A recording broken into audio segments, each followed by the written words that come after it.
Bonjour à tous, bienvenue les gars. Alors avant de commencer, si tu kiffes, tu t'abonnes à la chaîne Maïs Real Vision, tu poses des commentaires, tu fais tourner, tu partages. Donc aujourd'hui on va brièvement revenir sur la victoire du FC Barcelone contre Alaves. Victoire par le plus petit score, 1-0, but de Lamine Yamal sur penalty. D'ailleurs il s'est blessé sur ce penalty, il y a des rumeurs de fin de saison, il y a des rumeurs de potentiellement pas de Coupe du Monde jouée. On va revenir aussi sur toutes sortes de rumeurs qu'on entend à propos du Real Madrid.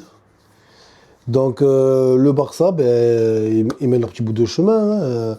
Le Real était revenu à 6 points. Le Barça en gagnant ce match, donc c'est de nouveau 9 points d'avance sur le Real. Euh, Quand tu analyses le match, bon, Rafinha il est blessé. Lewandowski, c'est devenu un remplaçant. C'est Ferran Torres, le numéro 9.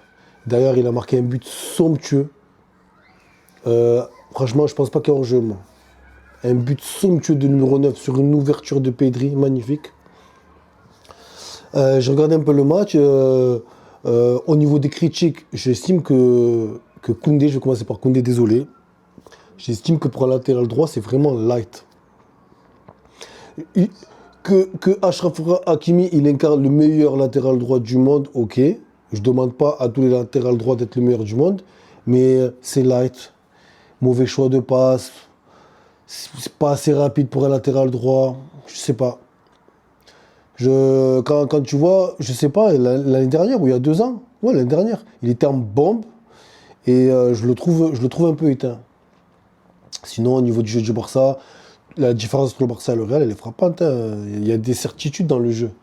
Déjà, lorsqu'une équipe elle peut jouer en 4-3-3, ça veut dire que les milieux de terrain, c'est vraiment des milieux de terrain d'exception. Euh, donc, tu vois comment le ballon il circule. C'est beau. C'est beau. Des doublements de passes.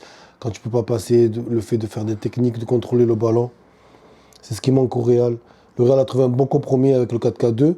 Mais c'est vrai que le 4-3-3, quand, quand tu peux jouer en 4-3-3, tu as quelque chose de plus. Parce que pouvoir jouer en 4-3, c'est-à-dire que tu as les joueurs pour.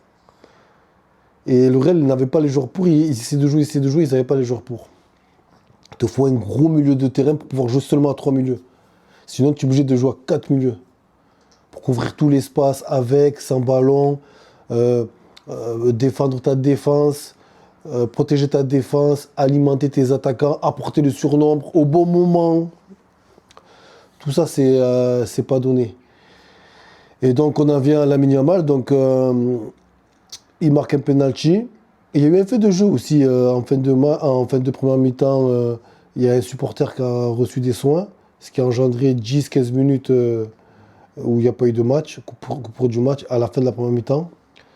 Et ce qui a fait aussi que quand le match a repris, le rythme il était un peu cassé, etc. etc., etc. Mais voilà, Lamine Yamal, donc c'est blessure à l'ischio-jambier. Je ne sais pas si je le prononce bien. Et donc, on verra. Parce que avec Rafinha blessé, je ne sais pas quand est-ce qu'il revient. Et si c'est réel que Lamine Yamal ne joue plus, serait malentendu, bon, il faut quand même que le Barça perde 3 points pour qu'on perde 3 matchs pour qu'on se retrouve ex aequo. Il faut perdre 3 matchs. Donc voilà. Au niveau des rumeurs sur le Real Madrid, donc j'entends qu'apparemment, je ne sais pas si c'est vrai, on va juste les commenter et les analyser. J'entends que c'est sa seigneurie. Non, faut pas dire sa seigneurie. Monsieur Kylian Mbappé ne serait pas content de devoir jouer à droite. Je ne sais pas si c'est vrai, parce que quand même, ça fait 2 ans maintenant qu'on est dans ce bourbier, d'avoir un numéro 9 qui n'est pas un numéro 9, un numéro 9 qui est plutôt ailier gauche, et que même, tu vois qu'il a toujours des épaules à gauche, tu vois qu'il est toujours dans le demi-espace gauche. On a combien de fois ça a été commenté par tout le monde, le fait que lui et Vinicius ils sont dans le même espace. Et par contre, à un moment donné, chez Kylian Mbappé, tu vas jouer au Real et il y a le spécialiste du poste. Et les gauche Vinicius. Vinicius, c'est son poste. Il ne peut pas jouer en attaque, il ne peut pas jouer à droite. C'est vrai que Mbappé, il a un profil un peu plus polyvalent, parce que depuis Monaco, il a joué à tous les postes. Certains l'ont connu à droite, d'autres l'ont connu à gauche, d'autres l'ont connu dans une attaque à deux, axe gauche. On l'a connu en électron libre. Mais apparemment, au fur et à mesure des années, tu vois que dans son non-verbal, dans sa gestion de footballeur, de moi ce que je vois, ça serait actuellement, dans une attaque à deux, un attaquant axe gauche. Sauf qu'on l'a déjà vu contre Valence, ça n'a rien donné. Quand il a été attaquant dans le demi-espace gauche, il n'a pas été bon plus que ça. Sur des phases de jeu, quand tu regardes des matchs, des fois Mbappé va se retrouver à droite, des fois il va se retrouver à gauche, des fois il va se retrouver à l'attaque. Et des fois quand il se retrouve à droite, c'est les passements de jambes, les crochets, je te fais un crochet, je te fais pas un crochet, je te fais un centre. Il donne des impressions d'être un bon ailier droit. Il a la capacité, des fois, des fois il sait se placer en numéro 9. Donc quoi qu'il en soit, ça reste un attaquant. Quoi qu'il en soit, ça reste un attaquant. Mais apparemment, à un moment donné du match, Arbeloa aurait repris Mbappé, mais dans son rôle d'entraîneur. Il aurait dit de respecter le poste à droite. Et apparemment, il aurait collé la ligne de touche droite en mode désinvolte. Et dès la fin du match, il est parti. Tu as Bellingham qui se plaint d'être sorti. Tu as Carvajal qui se plaint de ne pas avoir de temps de jeu. On ne s'en sort plus. Moi, j'ai jamais été entraîneur. Ça a l'air d'être un métier très difficile parce que tu as 11 joueurs sur le terrain que tu dois gérer. Tu as des remplaçants que tu dois gérer. Ceux qui rentrent avec peu de temps de jeu, ceux qui ne rentrent pas. Ceux qui rentrent à leur poste, ceux qui rentrent pas à leur poste. Parmi les 11, ceux qui sont à leur poste. Toi, tu dois te gérer toi-même. Tu dois gérer la mentalité de l'équipe. Tu dois gérer la formation, la composition de l'équipe. Tu as la pression d'en haut, tu as la pression du public. Et tu as des cas individuels. Je veux dire, à un moment donné, je me demande si les joueurs ils regardent les matchs. Parce que si c'est vrai, ce que j'aimerais, c'est que pour le prochain match, Arbeloa ne donne pas de consignes. Il leur dit jouez comme vous voulez. Jouez dans l'espace que vous voulez. Jouez où vous voulez, juste pour voir.